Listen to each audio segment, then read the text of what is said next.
Hi, my വേൾഡിലേക്ക് എല്ലാവർക്കും സ്വാഗതം. ഇന്ന് നമ്മൾ വളരെ ബേസിക് ആയിട്ടുള്ള ഒരു പുഡിംഗ് റെസിപ്പിയാണ് തയ്യാറാക്കാൻ പോകുന്നത്. ഇത് തേങ്ങാപ്പാൽ ചേർത്തിട്ടാണ് ഈ റെസിപ്പി ചെയ്യുന്നത് കേട്ടോ. അപ്പൊ ഇത് വളരെ എളുപ്പമാണ്, അതുപോലെ തന്നെ നല്ല ടേസ്റ്റിയുമാണ്.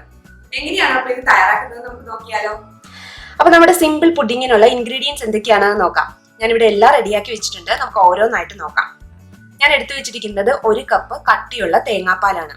അപ്പൊ തേങ്ങാപ്പാൽ എങ്ങനെയാണ് തയ്യാറാക്കുക എന്നുള്ള വീഡിയോ ഒക്കെ ഇതിന് മുന്നേ പോസ്റ്റ് ചെയ്തിട്ടുണ്ട് കേട്ടോ. ബേസിക് കുക്കിംഗ് ടിപ്സിലും പോസ്റ്റ് ചെയ്തിട്ടുണ്ട്. അത് കൂടാതെ തന്നെ നമ്മൾ സദ്യയുടെ ഓലൻ ഉണ്ടാക്കിയില്ലേ, അന്നേരവും കാണിച്ചു തന്നിട്ടുണ്ട്. അപ്പൊ അത് കാരണം ഞാൻ ഇവിടെ കാണിക്കുന്നില്ല. 1 കപ്പ് കട്ടിയുള്ള തേങ്ങാപ്പാൽ എടുത്തിട്ടുണ്ട്. പിന്നെ എടുത്തിരിക്കുന്നത് 1 ഗ്ലാസ് പശുവിൻ പാലാണ്. ഇത് തിളപ്പിക്കാത്ത പാലാണ് കേട്ടോ എടുത്തിരിക്കുന്നത്. പിന്നെ നമുക്ക് മധുരത്തിനനുസരിച്ചിട്ട് പഞ്ചസാര ചേർത്ത് കൊടുക്കണം. ഞാനിവിടെ 1/2 കപ്പ് പഞ്ചസാരയും പിന്നെ 3 ടേബിൾ സ്പൂൺ കണ്ടൻസ്ഡ് മിൽക്കും ചേർക്കുന്നുണ്ട്.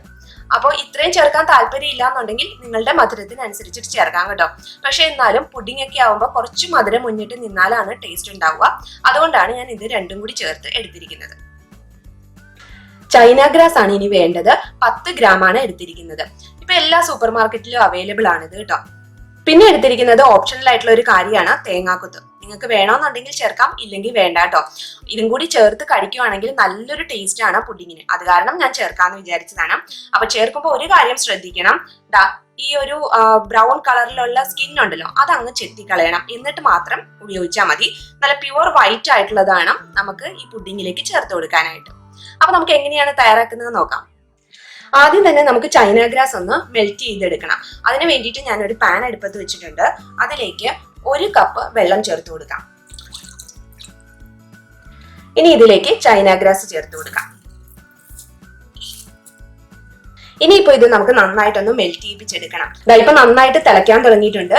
ഞാൻ ഫ്ലെയിം ഏറ്റവും ചെറുതിലേക്ക് ആക്കി കൊടുത്തു. ഇനി നന്നായിട്ട് ഇളക്കി കൊടുക്കണം കേട്ടോ. ഇതിപ്പോ നന്നായിട്ട് ഡിസോൾവ് ആയിട്ടുണ്ട്. ഇനിയിപ്പോ വേറൊരു പാത്രത്തിലേക്ക് മാറ്റി വെക്കാം. ഇപ്പൊ ഞാൻ വേറൊരു പാത്രത്തിലേക്ക് മാറ്റി വെച്ചിട്ടുണ്ട്. അപ്പൊ ഇത് നമ്മൾ പുറത്ത് ഇങ്ങനെ വെക്കുകയാണെന്നുണ്ടെങ്കിൽ പെട്ടെന്ന് തന്നെ ഇത് സെറ്റ് ആയി പോകും. അപ്പൊ അങ്ങനെ സെറ്റ് ആയി പോകാതിരിക്കാൻ വേണ്ടിയിട്ട് ഞാൻ എന്താ ചെയ്യണെന്നോ, ഒരു പാത്രത്തിൽ നല്ല തിളച്ച വെള്ളം എടുത്തിട്ടുണ്ട്. ഇതിലേക്ക് ഇറക്കി വെക്കാൻ പോവാണ്.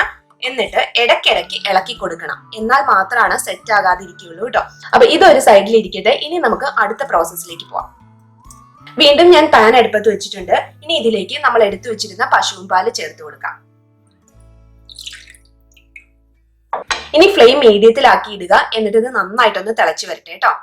ഇപ്പൊ നമ്മുടെ പാല് നന്നായിട്ട് തിളയ്ക്കാൻ തുടങ്ങിയിട്ടുണ്ട്. ഫ്ലെയിം ഏറ്റവും ചെറുതിലേക്ക് ആക്കി കൊടുക്കുക. എന്നിട്ട് എടുത്തു വെച്ചിരുന്ന തേങ്ങാപ്പാൽ ഇതിലേക്ക് ചേർത്ത് കൊടുക്കാം.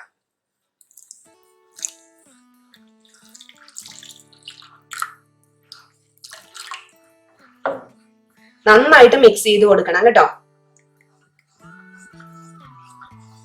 ഇനി ഇത് രണ്ടും കൂടി ചേർന്ന് നന്നായിട്ട് ഒന്നുകൂടെ തിളച്ചു വരട്ടെ. അതിനുശേഷം നമുക്ക് പഞ്ചസാര ചേർക്കാം. പിന്നെ മറക്കാതെ ഇടയ്ക്കിടയ്ക്ക് ആ ചൈന ഗ്രാസ് ഒന്ന് ഇളക്കി കൊടുക്കണം കേട്ടോ. ഇനിയിപ്പോ കണ്ടിന്യൂസ് ആയിട്ട് ഇളക്കി കൊടുക്കണം. അപ്പൊ നിങ്ങൾക്കൊരു ഡൗട്ട് ഉണ്ടാകും, തേങ്ങാപ്പാലല്ലേ ചൂട് തട്ടി കഴിയുമ്പോഴത്തേക്കും പിരിഞ്ഞു പോകൂലേന്ന്. പിരിഞ്ഞു പോകാതിരിക്കാൻ വേണ്ടിയിട്ടാണ് നമ്മൾ ഇങ്ങനെ കണ്ടിന്യൂസ് ആയിട്ട് ഇളക്കി കൊടുക്കുന്നത് കേട്ടോ. അതുപോലെ തന്നെ ഫ്ലെയിം ഏറ്റവും ചെറുതിലാണ് ഇട്ടേക്കുന്നതും. തേങ്ങാപ്പാല് ചേർത്തതിന് ശേഷം നന്നായിട്ട് തിളയ്ക്കാൻ തുടങ്ങിയിട്ടുണ്ട്. ഇനിയിപ്പോ നമുക്ക് ഇതിലേക്ക് പഞ്ചസാര ചേർത്ത് കൊടുക്കാം. അതുപോലെ തന്നെ കണ്ടൻസ്ഡ് മിൽക്കും ചേർത്ത് കൊടുക്കാം. ഇപ്പൊ നമ്മൾ ചേർത്ത പഞ്ചസാരയൊക്കെ നന്നായിട്ട് അലിഞ്ഞിട്ടുണ്ട്. ഈ സമയത്ത് മധുരം ഒന്ന് ചെക്ക് ചെയ്ത് നോക്കുക. കുറച്ച് മധുരം മുന്നിട്ട് നിന്നാൽ മാത്രമാണ് പുഡിങ് സെറ്റായി കഴിയുമ്പോഴത്തേക്കും പാകത്തിനുള്ള മധുരമാവുള്ളൂ. അപ്പൊ ആ ഒരു പോയിന്റ് നിങ്ങൾ എപ്പോഴും മനസ്സിൽ വെച്ചിട്ട് വേണം ഇതിലേക്ക് പഞ്ചസാര ചേർത്ത് കൊടുക്കാനായിട്ട്. അപ്പൊ ഞാനൊന്ന് ചെക്ക് ചെയ്ത് നോക്കട്ടെ. നല്ല മധുരമുണ്ട് കേട്ടോ. പിന്നെ ഇതിലേക്ക് ഫ്ലേവറിന് വേണ്ടിയിട്ട് യാതൊന്നും ചേർക്കരുത്. വാനില എസെൻസോ ഏലക്കാപ്പൊടിയോ ഒന്നും ചേർക്കരുത് കേട്ടോ. എന്താന്ന് വെച്ചാൽ നമുക്ക് ആവശ്യം തേങ്ങാപ്പാലിന്റെ ടേസ്റ്റ് ആണ്. അപ്പൊ അത് കാരണം വേറെ ഏതെങ്കിലും ഫ്ലേവറിങ് ഏജന്റ് ചേർത്ത് കഴിഞ്ഞാൽ അതിന്റെ ടേസ്റ്റ് ആയിരിക്കും മുന്നിട്ട് നിൽക്കുന്നത്. ഇതിപ്പോ നന്നായിട്ട് തിളയ്ക്കാൻ തുടങ്ങിയിട്ടുണ്ട്. ഇനിയിപ്പോ നമുക്ക് ഇതിലേക്ക് ചൈന ഗ്രാസ് ചേർത്ത് കൊടുക്കാം.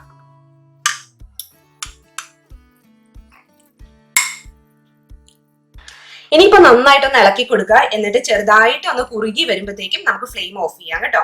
ഇപ്പൊ ചെറുതായിട്ട് കുറുകി വന്നിട്ടുണ്ട്. ഞാൻ ഫ്ലെയിം ഓഫ് ചെയ്യുവാണ്. ഇനി നമുക്ക് വേറൊരു പാത്രത്തിലേക്ക് ഇത് അരിച്ചു മാറ്റി വെക്കാം. ചൈന ഗ്രാസ് ചേർത്ത് നമ്മൾ എന്തുണ്ടാക്കിയാലും ഇതുപോലെ അരിച്ചെടുക്കാനായിട്ട് ശ്രദ്ധിക്കുക കേട്ടോ. ഇനിയിപ്പോൾ നമുക്ക് ഏത് പാത്രത്തിൽ വെച്ചിട്ടാണോ സെറ്റ് ചെയ്യണേ ആ പാത്രത്തിലേക്ക് നമുക്ക് കുറേശ്ശെ ഒഴിച്ചു കൊടുക്കണം. ഞാനിവിടെ ഒരു പാത്രം എടുത്തു വെച്ചിട്ടുണ്ട്. ഇനി നമുക്ക് ഇതിലേക്ക് ഒഴിച്ചു കൊടുക്കാം. അപ്പൊ നിങ്ങൾ എപ്പോഴും ശ്രദ്ധിക്കുക, ഗ്ലാസ് കൊണ്ടുള്ള പാത്രത്തിൽ വേണം ഒഴിച്ചു വെക്കാനായിട്ട്. ഒരിക്കലും പ്ലാസ്റ്റിക് കണ്ടെയ്നറിൽ എടുത്തു വെക്കരുത് കേട്ടോ.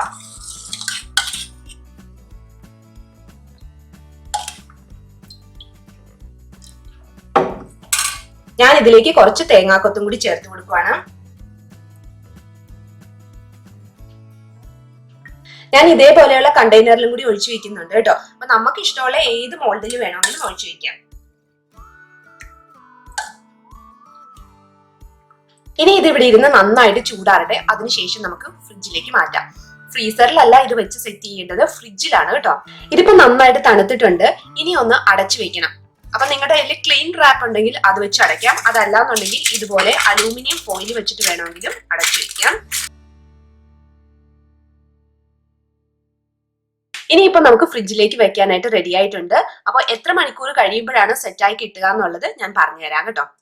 അപ്പൊ നമ്മുടെ പുഡിംഗ് റെഡി ആയിട്ടുണ്ട്. സെറ്റായി കിട്ടാൻ വേണ്ടിയിട്ട് 3 മണിക്കൂർ എടുത്തു കേട്ടോ. അപ്പൊ ആദ്യം തന്നെ ഒരു കത്തി ഉപയോഗിച്ച് ഇതിന്റെ സൈഡൊക്കെ ഒന്ന് വിടിയിച്ചു കൊടുക്കണം. അപ്പൊ ഞാൻ ഈ ഒരു പാത്രത്തിലേക്ക് ഇടാൻ പോവാണ്. അങ്ങനെ നമ്മുടെ ഈസി ആയിട്ടുള്ള തേങ്ങാപ്പാൽ പുഡിംഗ് റെഡി ആയിട്ടുണ്ട്. ഞാനൊന്ന് ടേസ്റ്റ് ചെയ്ത് നോക്കട്ടെ കേട്ടോ.